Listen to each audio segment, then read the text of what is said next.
Glória a Deus. Texto bíblico de hoje. Gideão, o milagre que transforma um homem.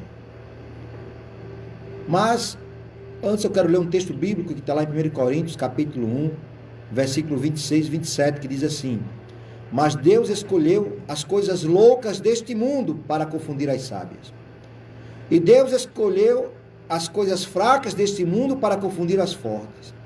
E Deus escolheu as coisas vis deste mundo, e as desprezíveis, e as que não são, para aniquilar as que são, para que nenhuma carne se glorie perante ele. Mas vós sois dele, em Jesus Cristo, o qual para nós foi feito por Deus sabedoria e justiça, santificação, redenção, para que, como está escrito, aquele que se gloria, glorie-se no Senhor. Capítulo 1 de 1 Coríntios, versículo 27 ao 31. Meus amados irmãos, creio que muitos dos que estão me ouvindo conhecem a história de Gideão. Lá no livro de Juízes, capítulo 6, 7 e 8. Meus queridos irmãos, é uma história muito significante para nossas vidas, principalmente nesses momentos difíceis que estamos passando. A história é um momento triste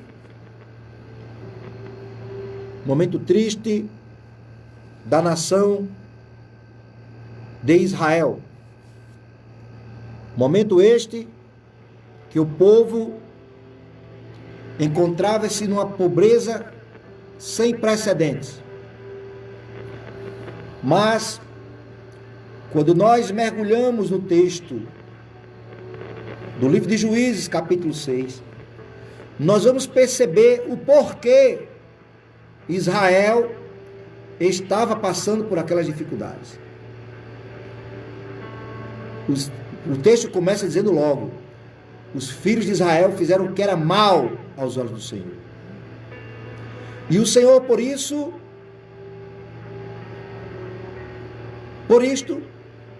entregou Israel na mão dos seus inimigos, no caso, os midianitas. 7 anos de opressão. E os midianistas roubavam tudo, tomavam tudo que Israel produzia. E isto empobreceu a nação. E para eles sobreviverem, cavavam covas para esconder aquilo que era produzido no campo. Cavavam covas nos montes, nas cavernas, fortificações. Tanto os midianitas como os amalequitas oprimiam o povo de Israel e roubavam toda a sua produção. Destruíam os frutos da terra. Não deixavam mantimentos para Israel, nem ovelhas, nem bois, nem jumentos. Eles vinham com um grande exército, seus camelos, e entravam na terra para destruir. E assim, meus irmãos, Israel ficou pobre. Foi neste momento que Israel começou a clamar ao Senhor. Na fartura, eles esqueceram-se de Deus, o povo de Israel. E agora na luta, na tribulação, clamaram. E como sempre, o nosso Deus, que é Deus de amor, de misericórdia, Ele atende a nossa petição.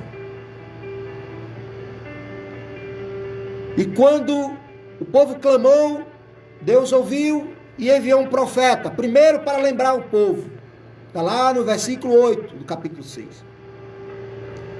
Lembrando ao povo que Deus tinha tirado Israel do Egito, tirou Israel da escravidão, tinha livrado o povo da mão dos egípcios e de todos quantos oprimiam Israel.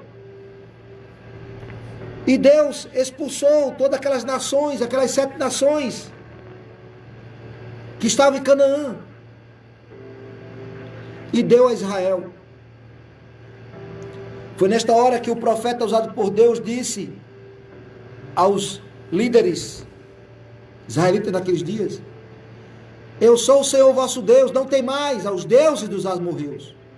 Sabe por que Deus disse isso, meus amados irmãos? Porque o povo se desviara. O povo estava cultuando aos deuses dos amorreus. O povo tinha voltado a cultuar a Baal. O povo estava em pecado.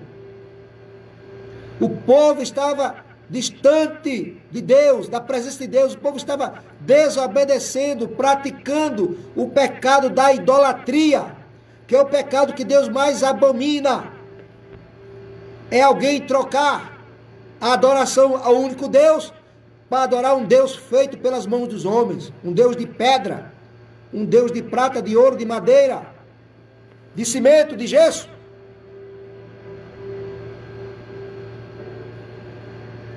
Deus alertou o povo, mas o povo não deu ouvido à voz de Deus.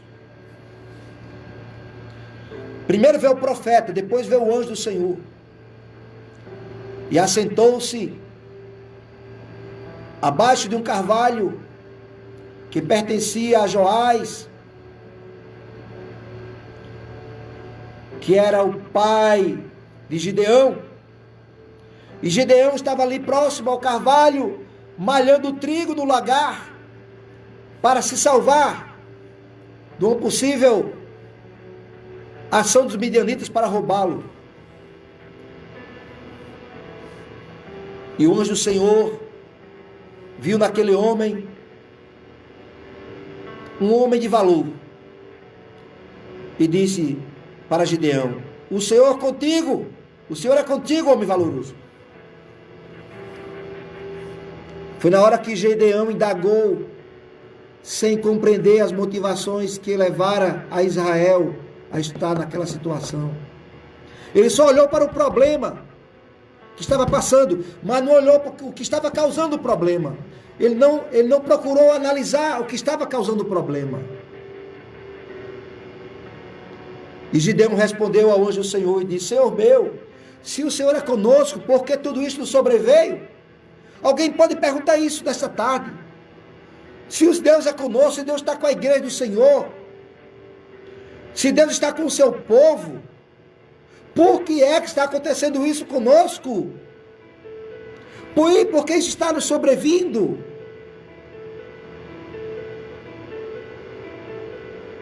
E o que é feito de todas as maravilhas que nossos pais nos contaram, dos milagres, dos livramentos?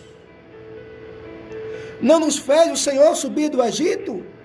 Gideão disse: porém agora o Senhor nos desamparou e nos deu nas mãos dos midianitas. Será que foi o Senhor que nos desamparou?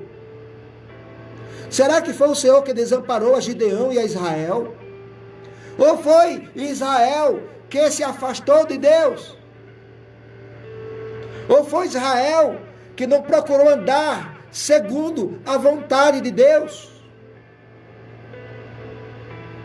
Essa leitura de Gideão estava completamente errada. Deus jamais abandona o seu povo. As misericórdias do Senhor são a causa de não sermos consumidos. Mesmo que nós sejamos infiéis, Deus permanece fiel. Mas é necessário que o homem reconheça onde ele errou. É necessário que ele se arrependa. Era isso que Gideão precisava compreender naquele momento. Ele precisava de rever a sua relação com Deus. A nação de Israel precisava mudar de atitude com relação ao Deus que Israel estava servindo. Naquele momento, Israel estava servindo ao Deus Baal. Israel estava fazendo o que era mal aos olhos do Senhor. Estava praticando uma religiosidade que abominava, que era abominada por Deus. Uma religião abominável. Mas o Senhor, Ele não abandonou naquele momento. Ele também não respondeu à altura da pergunta de Gideão, mas disse: vai nesta tua força. e livrarás a Israel das mãos dos midianitas. Porventura não te enviei eu? Deus estava escolhendo Gideão, mas Gideão não estava compreendendo. Gideão questionou o anjo do Senhor e disse: como livrarei Israel? Eis que minha família é a mais pobre em Manassés, e eu o menor da casa de meu pai. Meus irmãos, quer dizer que para Deus livrar o seu povo, precisa usar alguém rico, poderoso? Não. Deus usa os mais fracos mesmo, mais pobres, para confundir. Como eu disse no versículo que eu li aqui, de 1 Coríntios, capítulo 27 ao 31. Deus quer confundir, não é? Deus usa as coisas fracas para confundir as fortes. Porque se Deus usar um forte, sabe o que vai acontecer? Ele vai se gloriar. Ele vai achar que foi por causa da força dele, da capacidade dele. E Deus, o anjo do Senhor disse para Gideão: olha, eu hei de ser contigo. Tu pode ser o menor da tua casa, você pode ser o mais pobre, né? A família mais pobre de Israel, mas eu serei contigo. Estarei contigo, e tu vais ferir os midianitas, como se fosse um só homem. Você vai vencer, você vai superar, você vai suplantar. Não interessa o grau social em que você esteja no momento, classificado. Não sei a força física que você tem, mas só digo uma coisa: você vai vencer porque eu serei contigo. Foi isso que o anjo do Senhor disse a Gideão. Gideão estava muito mesmo fraco na fé, meu irmão. Gideão, ele não estava acreditando na providência divina, no livramento de Deus. Isso pode até ser, para alguns, uma justificativa de prudência. Pedir um sinal, sim. Pedir um sinal, sim. Mas quando Deus fala diretamente a um homem de Deus, a uma mulher de Deus, e ele ainda pediu um sinal, é porque ele está, de certa forma, não acreditando naquilo que Deus está determinando. E, como Deus nunca nos deixa de uma resposta, Gideão pediu para que o anjo do Senhor permanecesse ali.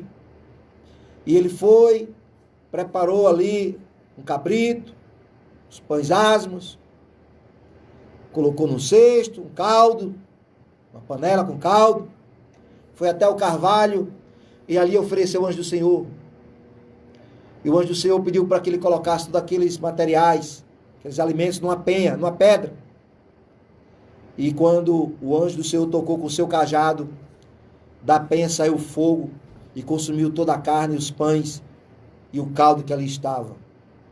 Foi nesta hora que Gideão, ele pressentiu, ele viu que era realmente Deus, que era o anjo do Senhor.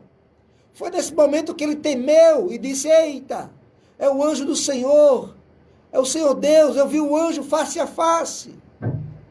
Ele achou que iria morrer. Estava tão fraco na fé, tinha perdido a esperança, a confiança. Ele tinha perdido o principal, a comunhão com Deus. Porque quando o homem perde a comunhão com Deus, ele fica desse jeito, ele duvida de tudo, ele não acredita mais em nada.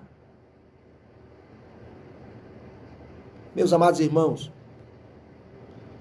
mas o consolo do Senhor foi este para Gideão: não temas, paz seja contigo, fique em paz, Gideão, fica tranquilo, você não vai morrer.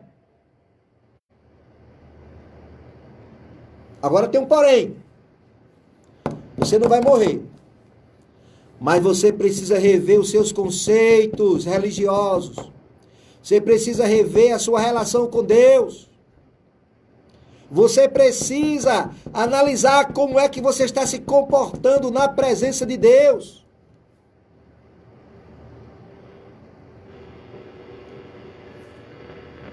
A maneira como você tem andado, Gideão, não tem me agradado, nem você, nem a sua família, nem o povo de Israel. Precisamos restaurar o altar, restaurar o culto. Precisamos, urgente, restaurar esta relação, esta comunhão. Foi nesse momento, meus amados irmãos, que ali o anjo do Senhor solicitou, depois que Gideão edificou um altar ao Senhor, batizou aquele altar de o Senhor é a paz, o Senhor é paz, lá em Ofra. Olha o que o anjo disse a Gideão. Gideão, é o seguinte: você vai pegar o boi do seu pai, aquele segundo boi, de 7 anos. Talvez era o boi utilizado para fazer o transporte, né? Das mercadorias que eles produziam ali. Agora tem um porém. Derruba o altar de Baal. Derruba o altar de Baal. Esse altar que está dificultando, que está impedindo de que eu opere poderosamente neste lugar. Derrube. Baal não é Deus. Baal é um Deus construído pela mente humana. Não tem poder para nada. Feito pelas mãos dos homens. O teu pai introduziu esse culto de Baal, Gideão. Vai lá, derruba esse altar dele e derruba o bote que está ao pé do altar. E no lugar, edifica um altar, no cume deste lugar, forte, no lugar conveniente, edifica um altar ao Senhor teu Deus, a este Deus agora que está se revelando a ti neste momento. Toma o segundo boi e o oferecerás em holocausto com lenha que cortaste do bosque, para não sobrar nada de Baal, para o povo esquecer que Baal não é nada. Gideão assim o fez. Ele pegou os servos e obedeceu à voz de Deus. Como é importante o cristão obedecer à voz de Deus, o crente obedecer à voz de Deus. Ele fez à noite, porque ele temia que seu pai reagisse, resistisse a essa atitude, essa ordem de Deus, né? O homem ainda temeu.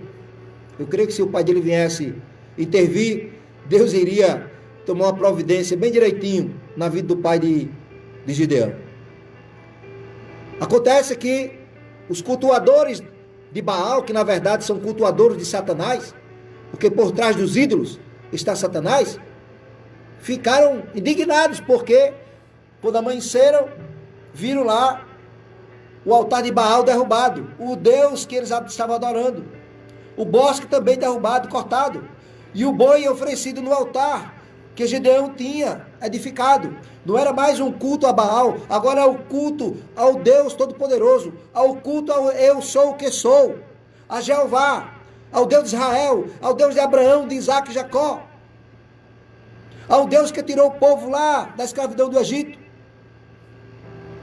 Quiseram tomar uma atitude contra Gideão, quiseram matá-lo, decretaram a morte de Gideão, porque tinham derrubado o altar de Baal e cortado o bosque. Nesta hora, Joás, talvez compreendeu, deve ter tido uma conversa com o seu filho, certamente, ao pé de ouvido, deve ter despertado no coração de Joás aquele sentimento de temor ao Deus de Israel, ao Deus que tirou o povo do Egito. E Joás fez uma pergunta que deixou todo mundo lá a questionar. Quer dizer que vocês estão contendendo por Baal? Vocês estão aqui defendendo Baal? que ele tome, se ele é Deus, que ele se livre a si mesmo. Se ele é Deus, que ele se manifeste, que ele tome partido por ele mesmo. Ele não é poderoso? E Joás disse, olha, é o seguinte, se alguém aqui mais contender, querer tomar uma atitude contra o meu filho, porque era um filho menor da casa, né, Gideão, ainda esta manhã essa pessoa será morta. Que Baal tome partido aí, que ele se manifeste, porque derrubaram o altar dele. Ele é poderoso, ele que se manifeste. Aí naquele dia batizaram Gideão de Jerubaal, clamando a Baal que Baal contendesse contra Gideão. É brincadeira um negócio desse. Meus irmãos, depois desses fatos, houve um despertamento espiritual em Israel, naquela tribo, e começou Gideão, inspirado pelo Espírito Santo. Diz a Bíblia que o Espírito do Senhor revestiu a Gideão. Eu digo que é nesta hora que o homem de Deus, a mulher de Deus, toma uma atitude. É quando o Espírito Santo de Deus o reveste, se apodera dele ou dela. E Gideão começou a clamar, tocou a buzina em Sião, tocou a buzina naquela tribo, e os moradores ali daquela comunidade se ajuntaram após ele, e viram que Deus ali estava fazendo um movimento poderoso, um movimento espiritual, despertamento, e ali foi enviado mensageiros por toda a tribo de Manassés, tribo de Aser, Zebulão, Naftali. E quando essa mensagem chegou a essas tribos, todos se juntaram, foram ao encontro de Gideão.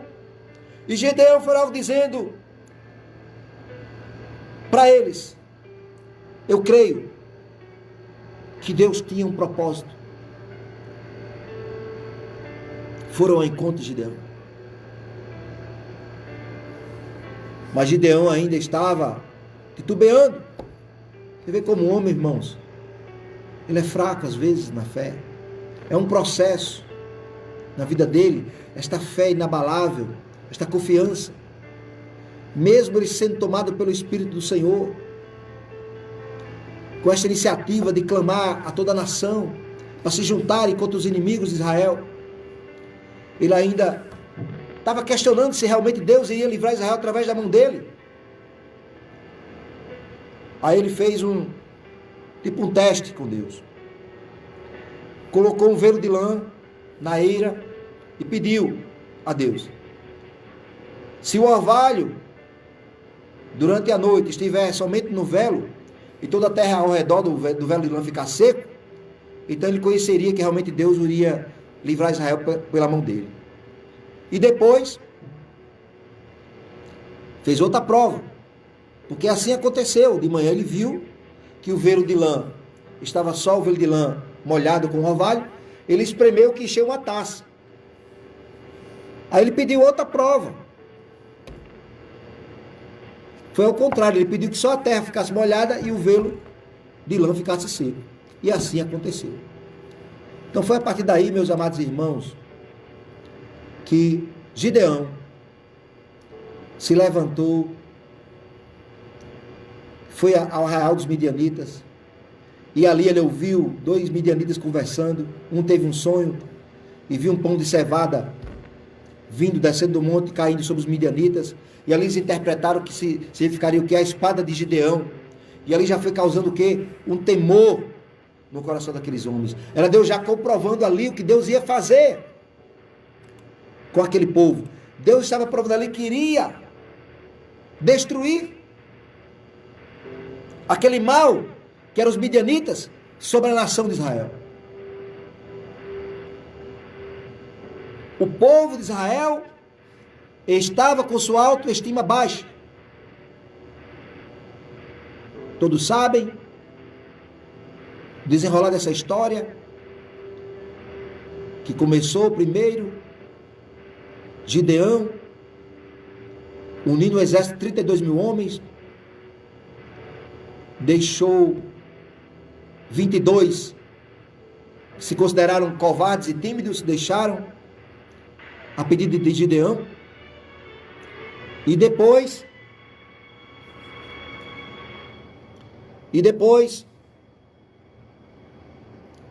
desses 10 mil que ficaram,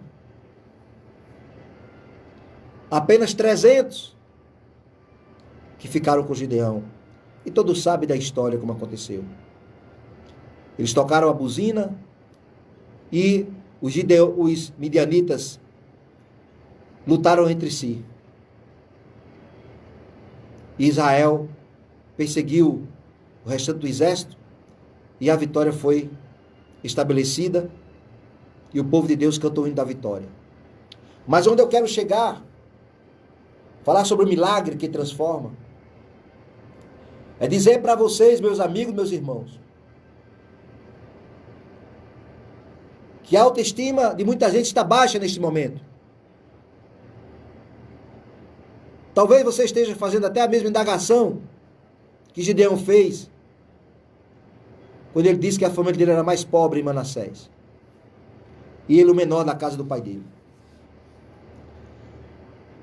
Depois de ter vivido os terríveis e cruéis anos de domínio dos midianitas, muitos israelitas mortos na guerra, suas plantações totalmente destruídas e a fome já se espalhando entre o povo.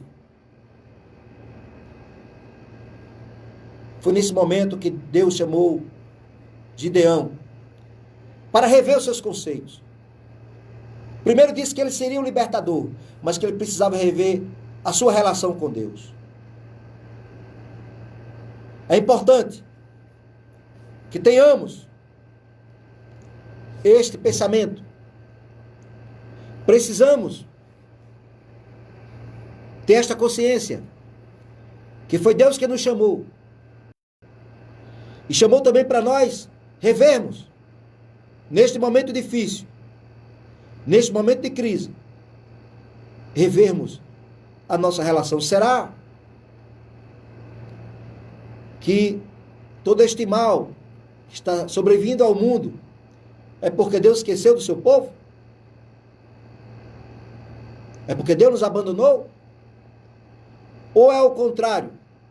Ou porque a humanidade tem abandonado a Deus? É uma pergunta que precisamos fazer uma análise bem profunda.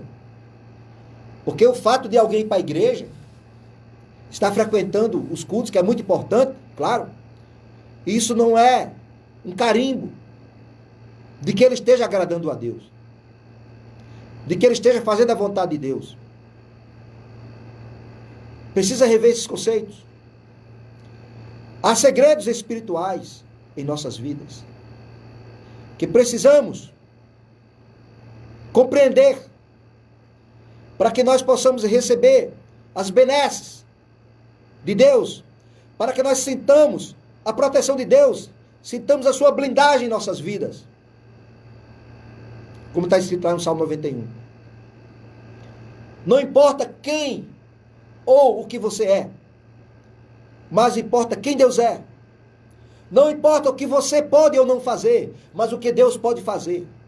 Não importa o que você quer, mas o querer de Deus, a vontade dele. E quando o milagre ele está para acontecer, precisamos reconhecer que o mérito não é nosso. Reconhecer, olha, não foi eu que fiz, foi Deus que fez. Foi por isso que Deus fez o exército ali diminuir. De 32 passou para 10. De 10 para 300. Para que Gideão compreendesse que a vitória ali, o mérito era totalmente de Deus. Onde é que você, com 300 homens, consegue vencer um exército de 35 mil? Que era o exército dos midianitas? Algo impossível. Mas Deus operou um milagre. O milagre do livramento. O milagre da transformação de um homem que se achava pequeno demais, se achava fraco demais, se achava pobre demais. E Deus o levantou. E Deus está precisando mesmo é dos fracos, dos pobres. Deus está precisando dessas pessoas. Este é o milagre que transforma o homem. É você reconhecer que você não é nada, que você é fraco, que você é pobre, mas Deus tem capacidade sim de lhe usar, desde que você dê espaço, dê lugar, desde que você se disponha a isto. Deus não está procurando nesse momento os super crentes, os super santos. Está procurando os humildes de coração, os que têm mais facilidade de aprender os segredos espirituais que muitos homens de Deus aprenderam no passado. Se essas pessoas do passado, que estão seus nomes citados como os heróis da fé, se eles fossem super crentes espirituais, jamais teriam aprendido. Confiariam apenas neles mesmos, ao invés de confiar em Deus. Mas o fraco, ele sempre é dependente. O pobre, sempre é dependente. Não vamos nunca nos achar superiores a quem quer que seja. Esse é o tipo de crente que Deus quer levantar nesses dias difíceis. Assim como levantou Gideão. E Deus tem para essas pessoas uma missão. Estamos diante de um exército de inimigos para todos os lados nesse momento difícil. Estão querendo até proibir de nós cultuarmos o nosso Deus, como lá em Pernambuco. Estão fechando igrejas pelo mundo e aqui no Brasil também. Estão querendo calar nossa voz. Mas como Gideões, como Gideão, primeiro, vamos rever, vamos restaurar o nosso altar. Primeiro vamos atentar para a voz de Deus. Vamos discernir o que é de Deus e o que não é de Deus. Vamos discernir se realmente é Deus que está falando. Vamos pedir esse dom do discernimento. Vamos abrir os nossos ouvidos espirituais para depois enxergar melhor. Vamos nos colocar, não vamos colocar obstáculos apenas com relação às nossas limitações, mas vamos sim, irmãos, dar lugar ao Espírito Santo de Deus em nossas vidas, para que Ele nos revista do seu poder. O poder é dado a quem é fraco, a quem é pequeno, a quem é forte, a quem é grande. Esse poder nunca chega até ele. Então, nesse momento, se alguém almeja este dom da fé, da confiança, sabe de uma coisa? Às vezes as provas surgem para que Deus nos mostre que foi Ele que nos escolheu. Varão valoroso, varoa valorosa, o Senhor é contigo. É assim. É desse jeito. A irmã Fran Almeida envia aqui a paz do Senhor aos familiares no sítio Racho Fundo. E a minha querida avó Anita Alves. Está aqui dado o recado, irmã Fran Almeida. Então, Deus trabalha, irmãos, de forma que para o mundo é loucura. Por isso que Paulo disse, a palavra da cruz é loucura para os que perecem, mas para nós que somos salvos é o poder de Deus. Então, quando Deus chama alguém para realizar uma obra dele, ele requer fé, confiança. Ele requer uma relação de comunhão profunda, verdadeira. O Senhor é quem firma os passos do homem bom e o seu caminho se compraz. Quer dizer, ele tem prazer no seu caminho. Está lá no Salmo 37, versículo 23. Precisamos, irmãos, urgentemente, dessa consciência. Foi Deus que nos chamou, toda a igreja, para realizar uma grande obra. Devemos ser cuidadosos quando pedirmos algo a Deus, e até fazer prova dele mesmo. Há uma linha tênue entre fazer a prova que Gideão fez e colocar Deus à prova. Não vamos esquecer da tentação de Jesus no deserto, onde Satanás quis fazer uma pegadinha com Jesus. desafiando Jesus a pular do pináculo do templo. Quer dizer, para Satanás, para alguém provar que é filho de Deus, teria, no caso de Jesus, teria que pular do templo para ver se os anjos viriam salvá-lo. Mas Jesus disse, olha, não tentarás o Senhor teu Deus. Ou seja, não colocarás o Senhor teu Deus à prova. Não precisa. Vamos exercitar a nossa fé. Se Deus te chama, Ele se responsabiliza e tudo vai acontecer naturalmente. Não precisa você querer antecipar. As portas vão se abrindo de forma natural e tudo vai acontecer. Nesse momento estamos vivendo momentos difíceis. Uma verdadeira faculdade da fé de Deus. Precisamos crescer mais espiritualmente e entender que Deus sabe o momento certo, tanto de exercitar a fé como de parar esse momento, desse exercício da prova.